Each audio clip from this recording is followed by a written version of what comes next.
After returning from abroad, my husband, who had always treated me with indifference, suddenly asked me to stay with him for 3 days and 3 nights. A month after that, I found out I was pregnant with his child. I stumbled in excitement, barely able to contain my joy. However, without even running any medical tests, my husband insisted there was something wrong with the baby and said it had to be aborted. I begged him to wait and said, let's wait until the baby grows a little more before doing another checkup. This is your child, so please don't just abort him like this. He pushed me into the operating room without hesitation. How can we keep an unhealthy child? He snapped. Do you want the baby to suffer his whole life? Just as the anesthetic was being injected, I heard the doctor whisper in confusion, there's clearly nothing wrong with the baby. Why do you want to abort it? Clarissa was assaulted and discovered she was pregnant while filming overseas. The media has been watching her for a long time, just waiting for a scandal to break. She's already on antidepressants and just yesterday, she nearly tried to jump off a building. I feel terrible for her. You mean, you want to pin this on your wife? They look very similar and they've both been to the same country. It should be enough to fool everyone. The doctor was shocked. So you're letting your wife take the fall? He was silent for a long time before speaking. I know this is unfair to her. I'll make it up to her in the future. I felt everything inside me crumble. When I woke up, I immediately dialed a number. I admit my defeat. So, I promise you, I'll marry your son. I told you a long time ago that he was never the one who truly loved you. Why did you have to throw yourself into the fire and burn yourself to pieces before you believed it? The voice on the other end hit me like a slap. It turned out that what had always been so clear to everyone else, I was the only one who could not see it. I had been married to him for 5 years. For 5 years, he treated me like I did not matter. Then, one day, out of nowhere, he suddenly wanted me desperately. I thought for a brief moment that maybe he had finally accepted me. When I found out I was pregnant a month later, I broke down in tears. I finally had his child. Would he love me more now? I could not wait to tell him the news, my heart full of hope. But all I got in return was his cold, heartless reply. Abort it. I froze as if struck by lightning. Why? You fell a few days ago. It could have affected the baby. Yes, but I only twisted my ankle. It was not serious. However, he would not listen and insisted the baby was no longer healthy and must be aborted. I begged him with all I had left. Please, let's just wait a little longer. Let's check again when the baby's a bit older. Don't do this now. This was the child I had prayed for so long. Please. There was a flash of pity in his eyes, but even so, he still resolutely pushed me into the operating room for the abortion. I wanted to resist, to struggle, but in the next moment, the anesthetic had already begun to take effect. In a haze, half awake, I vaguely heard the doctor say, there's clearly nothing wrong with the baby. Why do you want to abort it? Clarissa was assaulted and discovered she was pregnant while filming overseas. The media has been watching her for a long time, just waiting for a scandal to break. She's already on antidepressants and just yesterday, she nearly tried to jump off a building. I feel terrible for her. You mean, you want to pin this on your wife? They look very similar and they've both been to the same country. It should be enough to fool everyone. The doctor was shocked. So you're letting your wife take the fall? He was silent for a long time before speaking. I know this is unfair to her. I'll make it up to her in the future. The moment I heard the truth, my heart shattered completely. So this was the reason he had wanted me so desperately that day. He was never thinking of me. It was all just part of a plan for the woman he truly loved. After the forced abortion, even though I did not die, it felt like I had lost half of my life. I felt lightheaded and even taking just a few steps made me feel exhausted. The doctor encouraged me to walk more. Only when your body recovers will you be able to get pregnant again. I asked the doctor, can I still get pregnant? The doctor could not meet my eyes. Although I was under anesthesia at the time, I could still clearly remember hearing the doctor calling Elias in a panic, urgently telling him that I was bleeding heavily. The situation is critical. Come over immediately. But Elias told the doctor that he could not leave. Clarissa still needs me. If I leave, she'll completely fall apart. The doctor had no choice and told him I needed a blood transfusion. And the only one with a matching blood type was his beloved, Clarissa Marlowe. Just 200 cubic centimeters will be enough.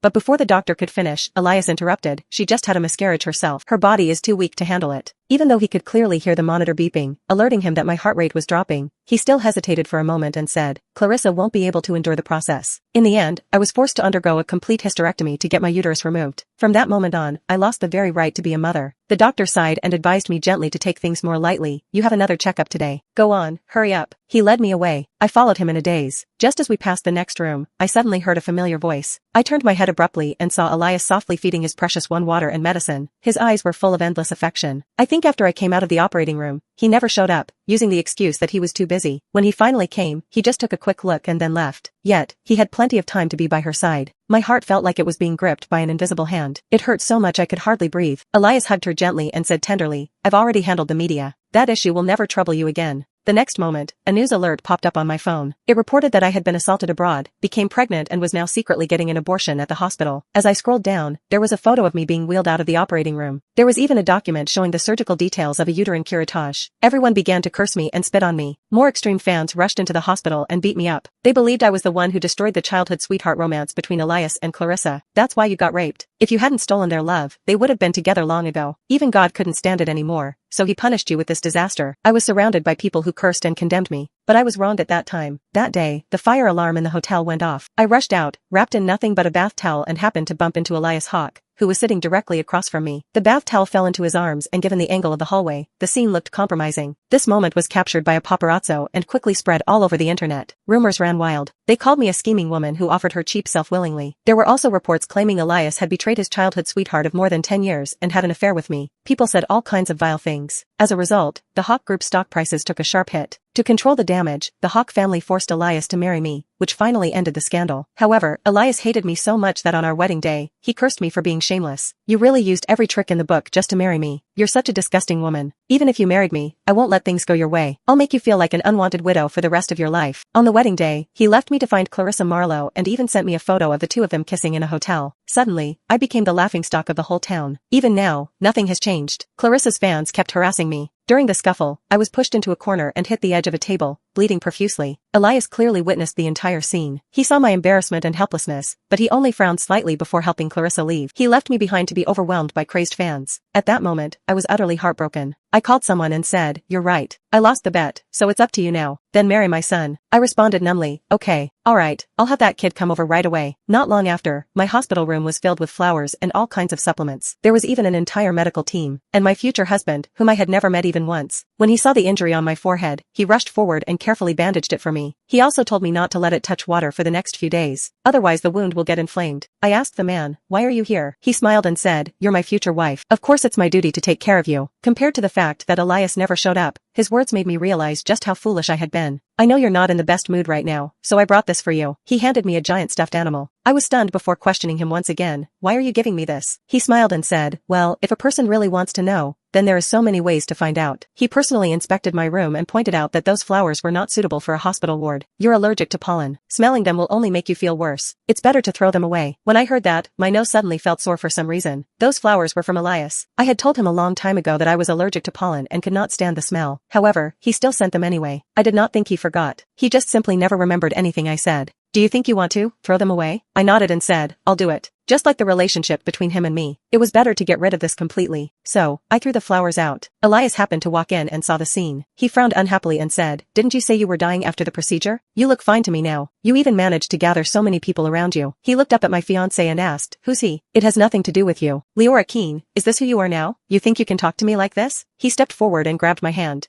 "When you married me, didn't you say you'd do anything for me? Now I asked you to have an abortion and you're acting like it cost you your life." Did he still think I only lost a child, nothing else? I found out from the doctor that the reason I got pregnant with just one attempt was because he had secretly given me a large dose of ovulation-stimulating drugs in advance. Even though the medication was harmful to the body and could make me infertile for life, he did not care at all. "Aren't you just fine now?" "I know what you're about to say. I'll keep the promise I made to you before." He pulled out an agreement and told me that once I recovered, he would be willing to cooperate with me in having a baby. But if Clarissa gets jealous, the method will have to be artificial, IVF. In the end, he said, "You love me so much. A few more injections for me won't matter, right?" Staring at the humiliating agreement, I could not hold back my tears.